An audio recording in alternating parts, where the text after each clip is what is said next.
राणा एक बार फिर से स्वागत करती हूँ आप सभी का डिफेंस प्रॉपर्टी मंत्रा के थर्ड एपिसोड पे। तो आज का जो टॉपिक रहने वाला है बहुत ही हॉट टॉपिक रहने वाला है कि आप 50 लाख की जो प्रॉपर्टी और हाउस है फ्री में कैसे परचेज कर सकते हैं।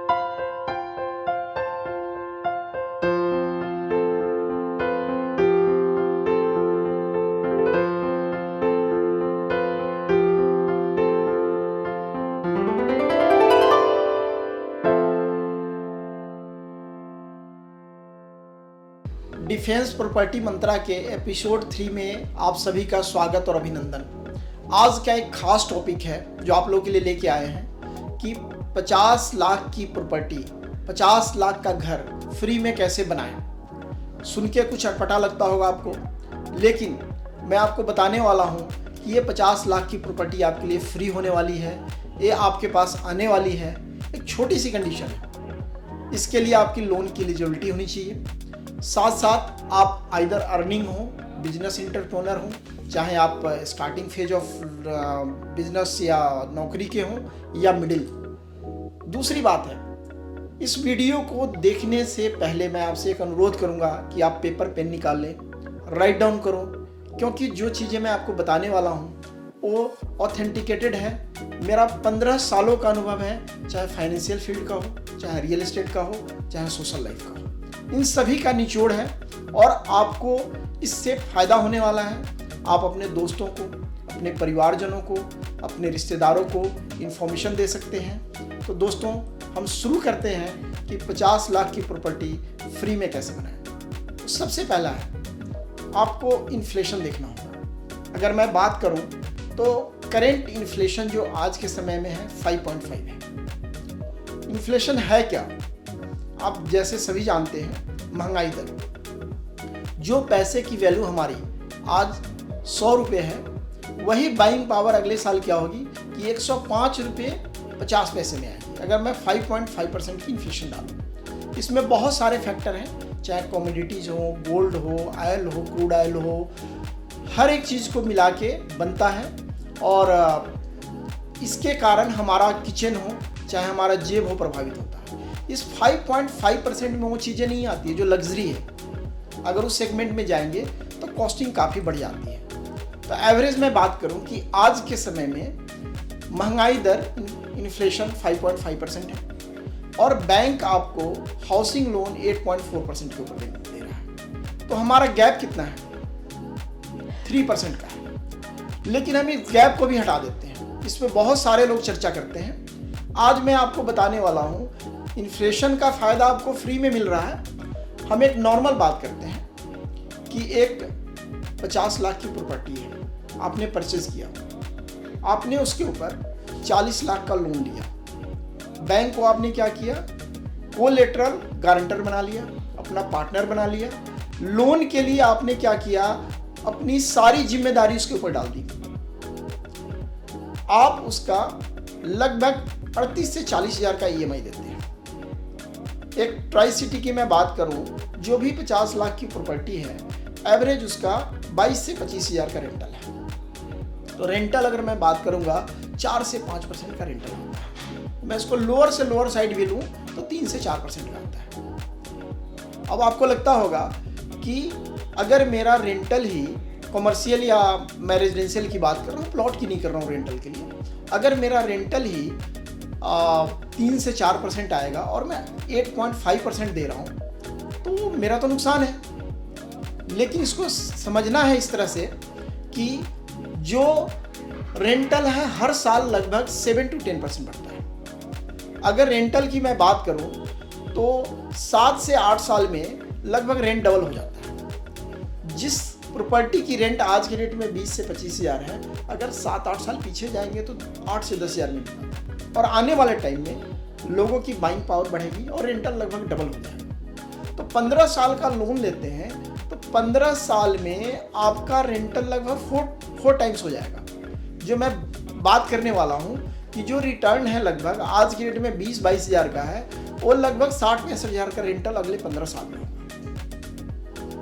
आज सुनने में आपको लगता होगा कि इतना रेंटल पे कौन करेगा। तो जब भी आप कोई भी डाटा को देखें तो सबसे पीछे जाके देखना जरूरी है कि आज से 15 साल पहले रेंटल क्या था। तो आज मुझे जो रेंटल 3-4% मिल रहा है और आने वाले टाइम में लगभग ये 12 से 15% का होगा जो मेरी प्रॉपर्टी का वैल्यू का है। तो एवरेज में अगर इसका लूँगा तो लगभग 8-8% का रेंटल मेरा आ जाता है। तो जो मैं ब्याज देने वाला हूँ अगले 15 साल तक वो ब्याज फ्री है। आपने एक प्राइम इन्वेस्ट किया है, आपकी लोन की कैपेसिटी है, तो मैं आपको बताने वाला हूँ आपकी एलिजिबिलिटी है। आप एक घर या मकान लेते हैं तो दुकान मकान 15 साल में आपको फ्री होने वाला है। अगर आप EMI भी देते हैं फिर भी वो EMI आपके रेंटल से निकल जाता है। जो रेंटल आज 3 से 4% आ रहा था आने वाले टाइम में बढ़ के 6%, 8%, 12%, 14% तक होगा। अगर इसको हम एक्युमुलेट करें पूरे डेटा को तो हमारा लोन का परसेंटेज लगभग वहीं पे आ जाता है जितना मेरा रेंटल जा रहा है। शुरुआत के 2-3 सालों में आपको लोन का लगेगा बिकॉज आप लोन का ब्याज 8 से 9% के बीच पे करेंगे और रेंटल आपको 3, 4, 4.5% तक आएगा। तो कहीं ना कहीं एक लगेगा कि एक फाइनेंशियल बर्डन है। बट जैसे जैसे मैं बात करता हूँ कि हर 11 महीने पे साल में रेंटल 8 से 10% बढ़ जाता है, तो ये बर्डन आपका धीरे धीरे कम होगा और 7-8 साल के बाद आप देखेंगे जितना आप EMI पे कर रहे हैं लगभग उतना आपका रेंटल से आएगा। आने वाले टाइम में रेंटल ज़्यादा होगा, EMI कम होगा। और मैं एक डेटा बताऊं कि एवरेज जो लोग 15 साल 20 साल का लोन लेते हैं, मैं नेशनल डेटा देख रहा था कि लोगों की सैलरी बढ़ती है, इंसेंटिव आता है, प्रमोशन होता है, तो लगभग 8.5 से 9 साल में मैक्सिमम लोग लोन क्लोज कर लेते हैं। अब आपकी एलिजिबिलिटी सेकेंड एलिजिबिलिटी बन जाती है। इसमें मैंने इनकम टैक्स रिबेट को नहीं जोड़ा है। अगर आप 40 हज़ार का EMI पे कर रहे हैं तो मान के चलिए आपका एवरेज महीने का 7 से 8 हज़ार आपका इनकम टैक्स रिबेट भी मिलने वाला है बिकॉज आप लगभग 20% की स्लैब में होंगे। तीसरी बात, इन्फ्लेशन जो आज के रेट में 5.5% है उसको हमने ऐड नहीं किया है क्योंकि आपको जो पैसा बैंक से मिलने वाला है, बैंक कोलैटरल गारंटी पे दे रहा है। एक और मैं आपको एग्जांपल देता हूँ। फॉर एग्जांपल आपने 40 लाख को लोन लिया, उसमें 2 पार्ट होता है, एक EMI, एक इंटरेस्ट पोर्शन। ऑल्दो पोजीशन के बाद बैंक EMI लेता है, लेकिन हम बात करें कि केवल आपने 15 साल तक इंटरेस्ट दिया, आपका लोन 40 लाख खड़ा है, आपकी प्रॉपर्टी की वैल्यू बढ़ रही है। 15 साल के बाद 40 लाख की वैल्यू लगभग 9 से 10 लाख के बराबर होगी क्योंकि उसका डिवैल्यूएशन हो चुका होगा। उस मनी का डिवैल्यूएशन और उस प्रोडक्ट का 15 साल में कम से कम 5 से 6 गुना कॉस्ट बढ़ चुका है। स्पेशली जो यंगर लॉट हैं, जिन्होंने अपना कैरियर शुरू किया हुआ है, जो मिडिल एज में है, जो घर बनाना चाहते हैं, वो पहले से प्लान करें। और जैसा मैंने समझाया है कि आपकी 50 लाख की प्रॉपर्टी फ्री होने वाली है, आपका घर फ्री होने वाला है, इसको हम प्रोपोर्शनेट भी ले सकते हैं। ये फिगर मैंने इसलिए रखा है कि एक बेंचमार्क अगर मैं लूँ ट्राई सिटी चंडीगढ़ का, तो एवरेज 50 लाख के इर्द गिर्द प्रॉपर्टी का कॉस्टिंग है जो एक एवरेज मिडिल क्लास फैमिली लेता है। मैंने पीछे भी बताया हुआ है, ये आप पे डिपेंड करता है कि आप उसको प्लस कर सकते हैं, आप उसको माइनस कर सकते हैं। आपको एक और टिप देने वाला हूँ। अब आपको समझ में आ गया कि हम अपनी प्रॉपर्टी 50 लाख तक की फ्री में बना सकते हैं। ये एप्लीकेबल है चाहे करोड़ की ले, 80 लाख की ले, 90 लाख की ले, 30 लाख की ले। एक बेंचमार्क एग्जांपल दिया आपको। डाइवर्सिफिकेशन ऑफ प्रॉपर्टी ये बहुत ज़रूरी है। एक छोटा, मैं बताया ना ग्राउंड लेवल से आया हूँ, एक देसी भाषा में बात करता हूँ, आपके जो कमेंट आते हैं उसी के अनुसार मैं रिएक्शन देना चाहता हूँ। मुझे पता है हमारे दर्शक किस तरह से जानना समझना चाहते हैं, तो मैं आपसे निवेदन करूँगा कि आप अपना विचार जरूर दें। आपको क्या जानकारी चाहिए, कहीं कमी लग रही है तो उसको भी बताएं ताकि अगली वीडियो में हम उसको कहीं ना कहीं अपडेट करें। तो अब मैं आपको बताने वाला हूँ कि फॉर एग्जांपल आज के डेट में आप एक गाड़ी हायर करते हैं, इनोवा क्रिस्टा। कई बार मैं भी लेके जाता हूँ, बाहर निकलना होता है लॉन्ग डिस्टेंस, तो एवरेज एक इनोवा क्रिस्टा आज की डेट में 30 से 32 लाख की आती है और पर किलोमीटर उसका 18 रुपये का रेट है। कई बार डिपेंड करता है 16-17 का भी मिल जाता है, लेकिन मैं जनरली कई बार लेता हूँ 18 रुपये का, वो भी नई गाड़ी लेता हूँ। तो हम 18, 19, 20 का रेट ले लेते हैं कि पर किलोमीटर। उसी की जगह पे हम एक गाड़ी लेते हैं, छोटी गाड़ी, आजकल कैब्स में चल रही है, बाहर भी जाती है। हम बात कर लें डिज़ायर की, बात कर लें स्विफ्ट की, कर लें अगर एल्टो की करें तो 5-6 लाख की गाड़ी आ जाती है। अगर इनोवा क्रिस्टा का पर किलोमीटर 18 रुपये है तो एक 30-32 लाख में लगभग 5-6 गाड़ियाँ आ जाएंगी। तो उस हिसाब से तो उसका 3-4 रुपये रेट होना चाहिए पर किलोमीटर। क्या कभी आपने सोचा है एवरेज 12 रुपये पर किलोमीटर दे रहे हैं? तो एज ए बिजनेसमैन मैं बात करूं और उसकी डिमांड भी ज़्यादा है। एवरेज मार्केट में सबसे ज़्यादा यूज होता है। फॉर एग्जांपल आपने काम शुरू किया, आपके पास 30-32 लाख नहीं है, 5-6 लाख है, आप एक ले सकते हैं छोटी गाड़ी। एवरेज तो 12 का आ रहा है, मेंटेनेंस भी कम है, 12 है, आप दो ले सकते हैं। इसी तरह अगर आपके पास 50-60 लाख रुपए नहीं है, आप छोटे प्रोडक्ट में प्रॉपर्टी में चले जाए, आपको एप्रिशिएशन ज़्यादा आएगा, रेंटल भी ज़्यादा आएगा। अभी ट्राई सिटी में 1 BHK आप देखेंगे 12-13-14 हज़ार के रेंटल पे जाता है, फुली फर्निश्ड। उसका रीज़न है कम्पैक्ट है, डिमांडिंग है, प्राइस एप्रिशिएशन भी है। ये छोटे छोटे एग्जाम्पल देके मैं क्यों क्लियर करना चाहता हूँ, ताकि आपका इन्वेस्टमेंट का पैटर्न क्या हो। ठीक है, आपको रहने के लिए लेना है तो आपको अपने अनुसार, अपने स्टेटस के अनुसार, अपनी सोच के अनुसार, अपनी फैमिली के अनुसार घर लेना है, साइज के अनुसार लेना है। इन्वेस्टमेंट के लिए लेना है, आप कमर्शियल में जा सकते हैं, आप सोहो ले सकते हैं। होटल रूम्स की है डिमांड, जो टाई अप है, जो फाइनल लेवल पे है, जिसमें सारी चीज़ क्लैरिटी है।